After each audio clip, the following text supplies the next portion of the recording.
Hello दोस्तों, आप सभी को दिल से नमस्ते। दोस्तों, आज मैं कबीर दास की अमृत वाणी अर्थ सहित आप लोगों को सुनाऊंगा। ध्यान से सुनिए। जीवन से मुक्ति कैसे मिलेगी, इस दुनिया के भवसागर से कैसे पार पाएंगे, यह मनुष्य के लिए चेताते हुए ये दोहा है। कुष्टि हो संत बंदगी कीजिए, जय हो वैश्या को प्रभु विश्वास, चरण चित्त दीजिए। अर्थात कबीरदास जी कहते हैं, यदि किसी भक्त को कुष्ठ रोग है और वह भक्ति करने लगा है तो भक्त समाज को चाहिए कि उससे घृणा न करें, उसको प्रणाम करें। जैसे अन्य भक्तों को करते हैं उसका सम्मान करना चाहिए, उसका हौसला बढ़ाना चाहिए। भक्ति करने से उसका जीवन सफल होगा, रोग भी ठीक हो जाएगा।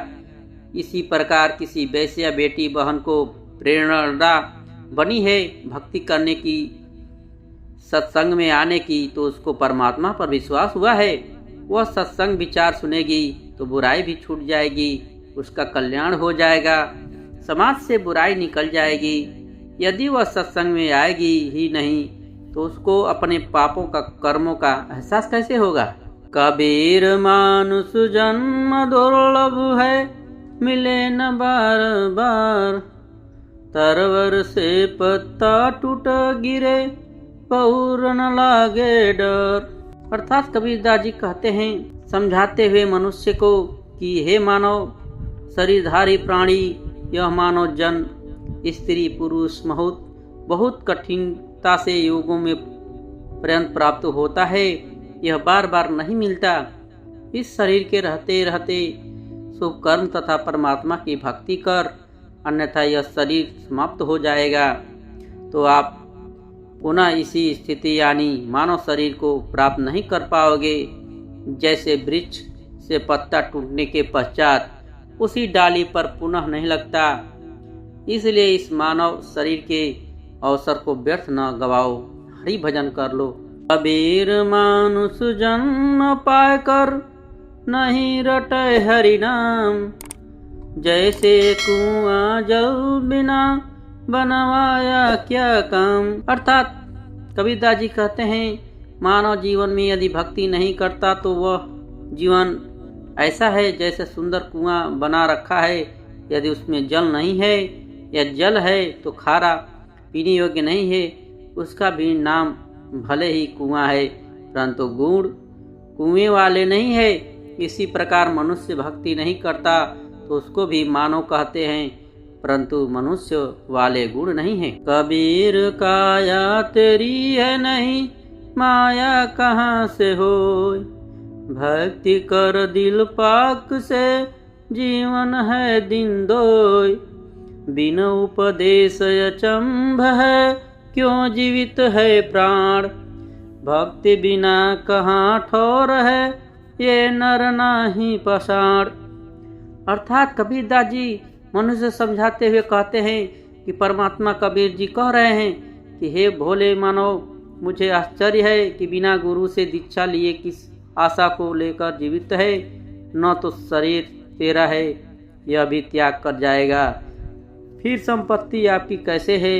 जिनको यह विवेक नहीं कि भक्ति बिना जीव का कहीं भी ठिकाना नहीं है, तो वे नर यानी मानव नहीं है, वे तो पत्थर है, उनकी बुद्धि पर पत्थर गिरे हैं। कबीर नौ मन सूत उलझिया, ऋषि रहे झक मार, सतगुरु ऐसा सुलझा दे, उलझे न दुजबार।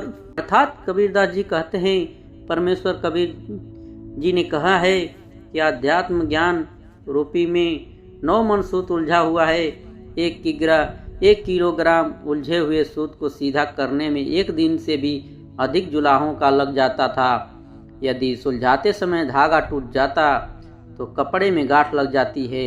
गांठ गठीले कपड़े को कोई मोल नहीं लेता था। इसलिए परमेश्वर कबीर जुलाहे ने जुलाहों को सटीक उदाहरण बताकर समझाया है कि अधिक उलझे हुए सूत को कोई नहीं सुलझाता। अध्यात्म ज्ञान उसी 9 मन यानी 360 किलो उलझे हुए सूत के समान है, जिसको सतगुरु अर्थात तत्व दसीर संत ऐसा सुलझा देगा जो पुनः नहीं उलझेगा। एक राम दशरथ का बेटा, एक राम घट घट में बैठा, एक राम का सकल पसारा, एक राम त्रिभुवन से न्यारा, एक राम इन सब से न्यारा, चौथा छोड़ पांचवा को धावे, कहे कबीर सो हम पर आवे। अर्थात कबीर साहब कहते हैं कि पहला राम दशरथ का बेटा है, दूसरा राम जो हमारे घटघट में बैठा है और वो है हमारा मन, तीसरा राम काल निरंजन नासवान 21 ब्रह्मांड का मालिक है, चौथा राम परम ब्रह्म अक्षर पुरुष नासवान यानी 7 संख ब्रह्मांड का मालिक है। परंतु सबसे न्यारा है पांचवा और असली राम, अनंत ब्रह्मांड अमरलोक का मालिक कबीर परमपिता परमेश्वर, जो सबसे ऊंचा है, सबसे बड़ी ताकत है, वह इस दृष्टि का कर्ता धर्ता है। कबीर साहब ने उस सृजनहार या राम को याद करने के लिए कहा है, या मागो कुछ थीर ना रहाई, देखत नैन चला जग जाए, एक लख पूत सवा लख नाती, उस रावण के दिया न बाती। अर्थात कबीरदास जी कहते हैं, यदि एक मनुष्य एक पुत्र से वंश बेल को सदा बनाए रखना चाहता है तो यह उसकी भूल है। जैसे श्रीलंका के राजा रावण के 1 लाख पुत्र थे तथा 1.25 लाख पुत्र थे, वर्तमान में उसके कुल वंश में कोई घर में दीप जलाने वाला भी नहीं है, सब नष्ट हो गए। इसलिए हे मानव, परमात्मा से यह क्या मांगता है जो अस्थाई ही नहीं है। यह आध्यात्म ज्ञान के अभाव के कारण प्रेरणा बनी है। परमात्मा आप जी को आपका संस्कार देता है, आपकी क्या कुछ नहीं हो रहा है।